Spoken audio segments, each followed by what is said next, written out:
స్తోత్రం చెప్పండి. హల్లెలూయా చెప్పండి. హల్లెలూయా. పాత సంవత్సరాన్ని విడిచిపెట్టాం కనుక మనము నూతనమైన సంవత్సరంలోని కలిగి పెట్టాం. అదే మనము పాత సంవత్సరంలో ఉంటే కొత్త సంవత్సరం వస్తుందా మనకి? రాదండి. కొత్త సంవత్సరం వచ్చింది మనకి. దేవుడు మనకి ఇచ్చిన నూతన సంవత్సరం మనకంటే ఒక తీర్మానము, మనలో ఉన్న ఒక ఆశ, అది దేవుడు ఎదుట పెట్టి మన ముందున్న ఈ నూతన సంవత్సరములో మన ముందుకు కొనసాగాలి. దేవుడికి స్తోత్రం. ఎందుకంటే ఈ సంవత్సరంలోనే దయా కిరీటాన్ని ఎవరిచ్చారు? దేవుడు ఈ సంవత్సరం అనే దయా కిరీటాన్ని ధరింపజేశాడు కనుక ఈ సంవత్సరంలో నీవేళ నేనైనా సజీవుల లెక్కలో ఉన్నావుంటది దేవుని కృప కనుక. దేవుని వాక్యం వింటున్నప్పుడు దేవుని బిడ్డలారా, ఈ సంవత్సరం ఇంకా నువ్వు మారు మనసు పొంది రక్షణ పొందకపోతే ఈ నూతన సంవత్సరం ఈ రోజైనా సరే నువ్వు నీ హృదయాన్ని దేవునికి ఇచ్చి, నీ మనసును దేవునికి ఇచ్చి, నీ పాత జీవితాన్ని విడిచిపెట్టి నీవు నూతనమైన జీవితాన్ని కలిగి ఉండాలని దేవుడు మనతో మాట్లాడుతున్నాడండి. దేవుడికి స్తోత్రం. దేవుడు మనల్ని ప్రేమించాడు కనుక ఈ నూతన సంవత్సరాన్ని మనకు అనుగ్రహించాడు. దేవుడు మనకు ప్రేమించాడు కనుక ఈ నూతన సంవత్సరాలకు మనం అడుగు పెట్టాం. ఈ నూతన సంవత్సరాన్ని చూడని వారు, ఈ నూతన సంవత్సరాలకు రాని వారు ఈ రోజు ఎంతో మంది ఈ లోకాన్ని విడిచిపెట్టిన వారు ఉన్నారండి. ఆయన దయ కదా. అయితే నీ కొరకు దేవుడు ఈ నూతనమైన సంవత్సరాన్ని ఇచ్చాడు. ఈ నూతనమైన సంవత్సరం ఎలా ఉండాలనుకుంటున్నావు? ఈ నూతనమైన సంవత్సరం నీ జీవితం ఎలా ఉండాలనుకుంటుంది? ఈ నూతనమైన సంవత్సరం నువ్వే గురి కలిగి ఉన్నావు? నీ ఆత్మ సంబంధమైన జీవితం ఎలా ఉండాలనుకుంటున్నావు? నీ భక్తి విషయంలో ఎలా ఉండాలనుకుంటున్నావు? నీ జీవితంలో ఏం కావాలని ప్రభువుని అడుగుతున్నావు? లేదా నీ జీవితాన్ని ప్రభుకి ఇచ్చి నీ మనసును మార్చుకొని ప్రభు యేసుక్రీస్తు ప్రభువుని రక్షకుడిగా దేవుడిగా అంగీకరించాలనుకుంటే దేవుడు సంతోషిస్తాడు, నిన్ను ఆశీర్వదిస్తాడు, నీకు నూతనమైన జీవితాన్ని దేవుడు కలుగజేస్తాడు. దేవుడికి స్తోత్రం. చెప్తానికి హల్లెలూయా చెప్పండి. హల్లెలూయా. దేవుని స్తుతించుడి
సంవత్సరము దేవుని సన్నిధిలో ఉన్న నీవు ఏ విధముగా ఈ సంవత్సరంలో నువ్వు కొనసాగాలనుకుంటున్నావు?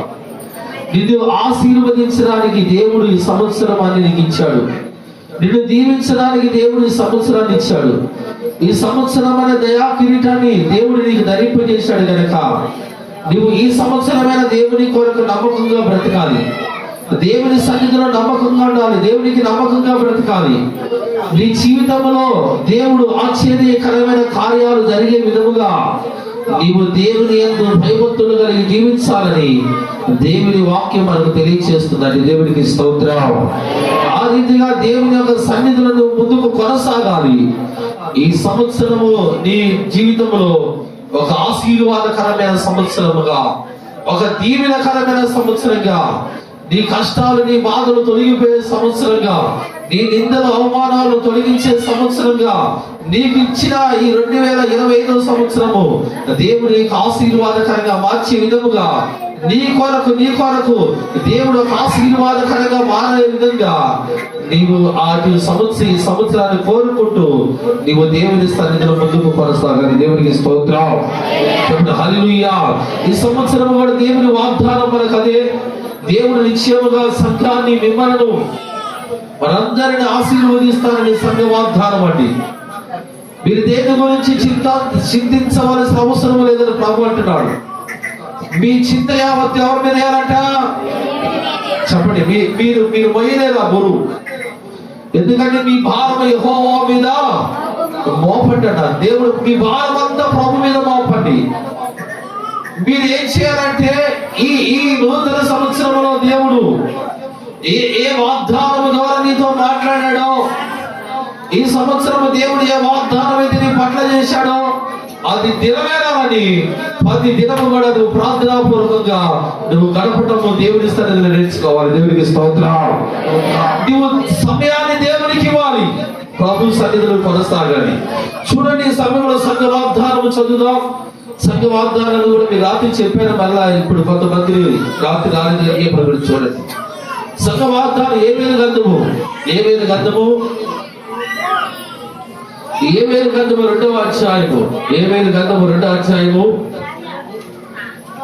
24వ వచనాన్ని చదవండి. చిన్నగా చదవండి, జాగ్రత్తగా. కొట్లు ధాన్యముతో నిండిను, కొత్త ద్రాక్షారసమును, కొత్త తైలమును గానుగులకు పైన పొర్లి దేవునికి స్తోత్రం చెబుతారా? చెప్పండి హల్లెలూయా. అంటే నీ పొట్టలో ధాన్యం ఎలా ఉంటుందంట? అంటే నీకు లేమి కలగదు ఈ సంవత్సరము. నీ కుటుంబంలో లేమి ఉండదు. ఎందుకంటే దేవుడు అంటున్నాడు నీ పొట్టలో ధాన్యము ఇంటును, అంటే సమృద్ధిగా ఉంటుంది. నీ పొట్టలో నీ ఇంటిలో ధాన్యము సమృద్ధిగా ఉంటుంది. నీ ఇంటిలో ధాన్యం సమృద్ధిగా ఉంటుంది. దేవుడు నిన్ను తక్కువ స్థితిలో నిన్ను ఉంచడు. కొంచెం స్థితిలో నువ్వు ఉండవు. ఒక దీవెనకరమైన ఆశీర్వాదకరమైన జీవితాన్ని దేవుడు నీకు ఇస్తున్నాడండి. దేవుడికి స్తోత్రం. చెప్పండి హల్లెలూయా. ఇక్కడ ధాన్యము నిండును, కొత్త ద్రాక్షారసమును, కొత్త తైలమును గాడిగలకు పైగా పొర్లి పారిన. దేవుడికి స్తోత్రం చెబుతారా? అంటే నిండి పొర్లుచుండదు అంటున్నాడు. నీ దేవుడు నీకు ఇచ్చిన ఈ యొక్క ఆశీర్వాద సంవత్సరం వాగ్దానం ఏదంటే, దేవుని వాక్యంలో ఒక మాట ఉంది కదా, నీ గిన్నె నిండి, అంటే నీ ఆశీర్వాదాలు ఉంటాయి. అంటే నీవు అనేక మందికి ఆశీర్వాదకరంగా, చెప్పండి ఎలా మారుస్తాడంట? నీకున్న ద్రాక్షతో గాలిగలే కానీ నువ్వు ఏదైనా సరే నీకు కావాల్సిన సమృద్ధి అవి నిండి, అంటే నీవే కాదు, అవి అనేక ప్రాంతములు వ్యాపించబట్టాలనుకుంటుందంట.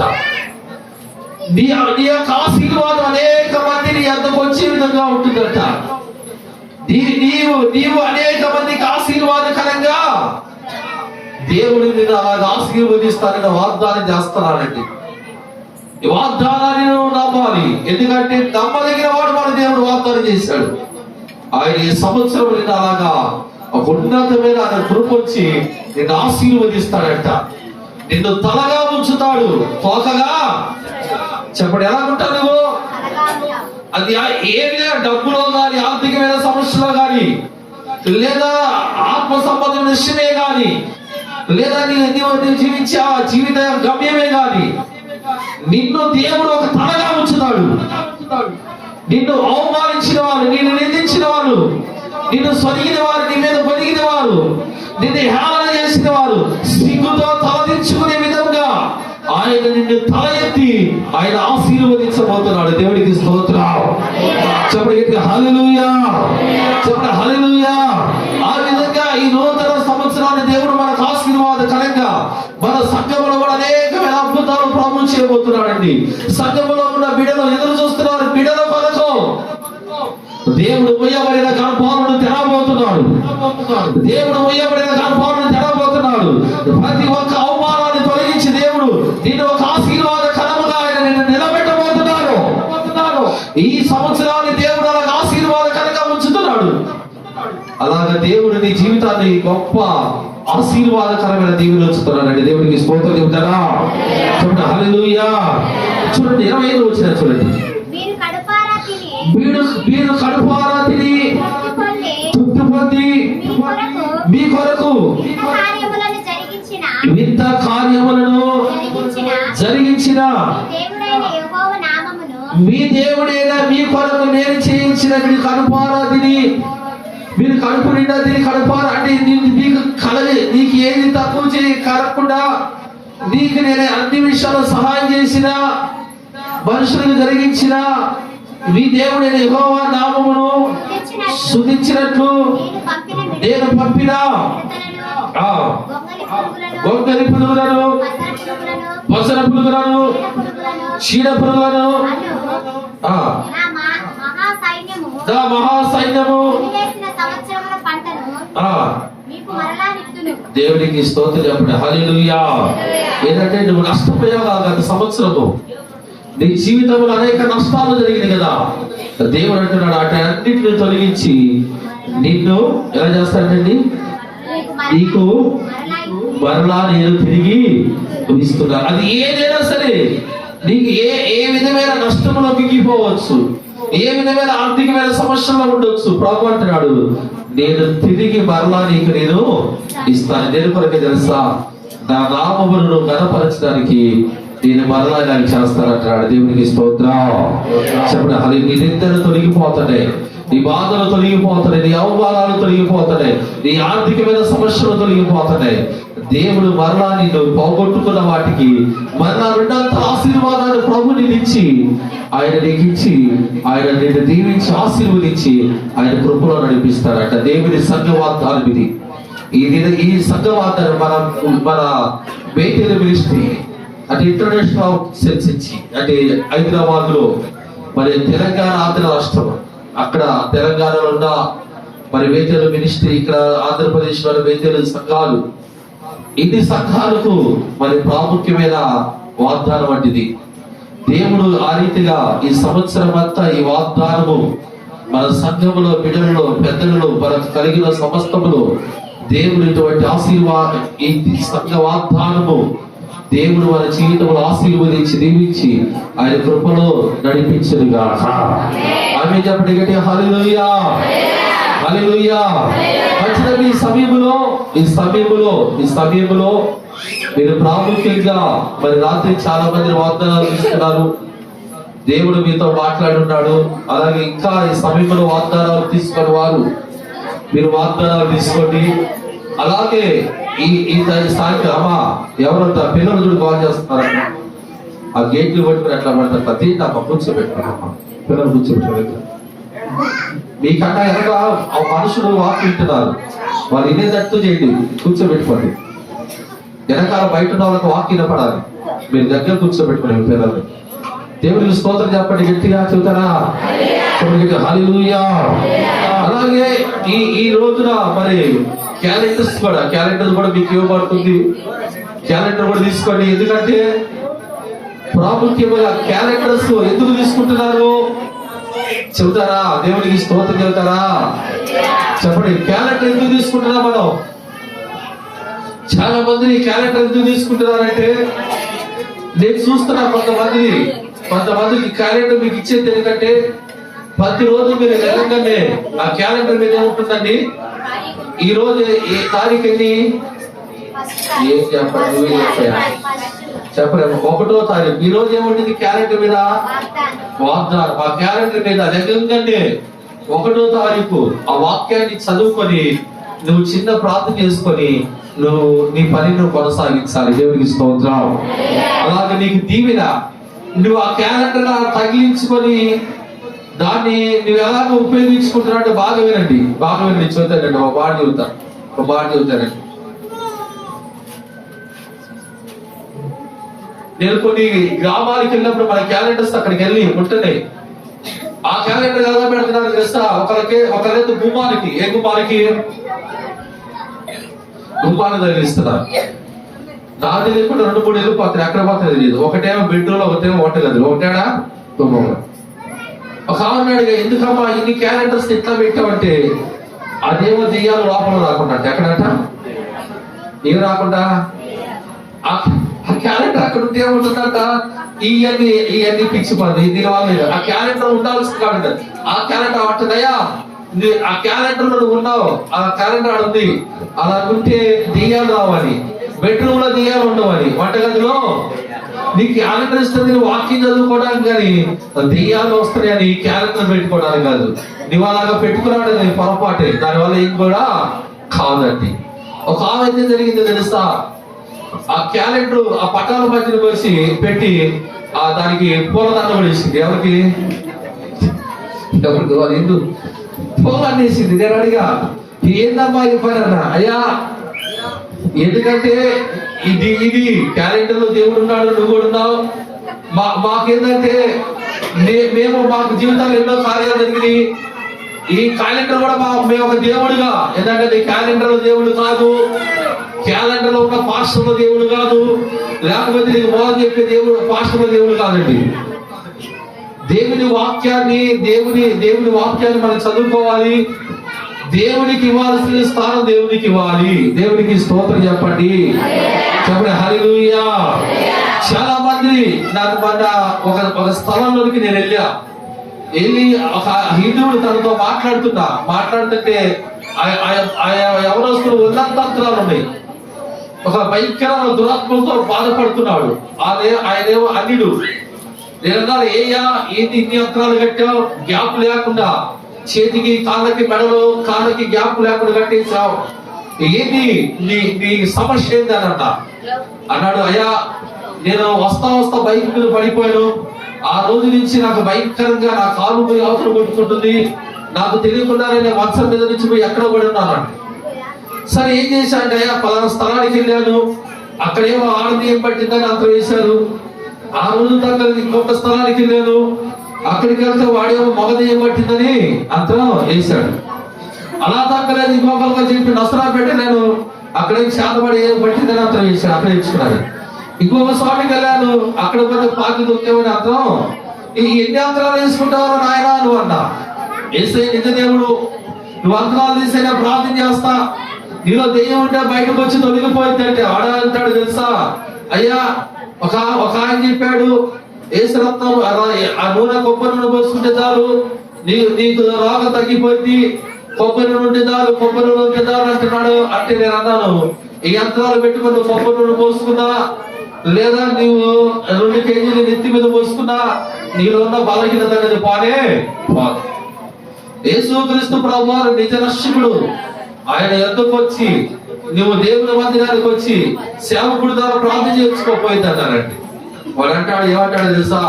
సరే, నాకు అర్థమవుతుందయ్యా, అందరూ కొబ్బరి నూనె వాడితే జరిగిపోద్ది అంటే నువ్వేది దేవుని నమ్ముకో అంటావు. ఏమంటాడంట? దేవుని బోధ పోయిందండి, దేవుని వాక్యమైన బోధ పోయింది. ఇంకా కొబ్బరి నూనె బోధ ప్రారంభం. ఏంటంటే కొబ్బరి నూనె దేవుడు చేసేసారు. కొబ్బరి నూనె పూస్తే చాలు, కొబ్బరి నూనె దేవుడు ఖచ్చితంగా సేవకుడు ప్రార్థన చేసి ఇచ్చినప్పుడు, అది రాసినప్పుడు స్వస్థత కలిగింది. అంతేగాని అదే దేవుడుగా మనం ఎంచుకొని అనేక మందికి మనం చెప్పకూడదు. ఇక్కడ దేవుడు తను కూడా చాలా మంది ప్రార్థన చేసినప్పుడు ఏమంటారు తెలుసా? అట కుప్పరంలో ప్రార్థన చేయాలి. దేనికంట?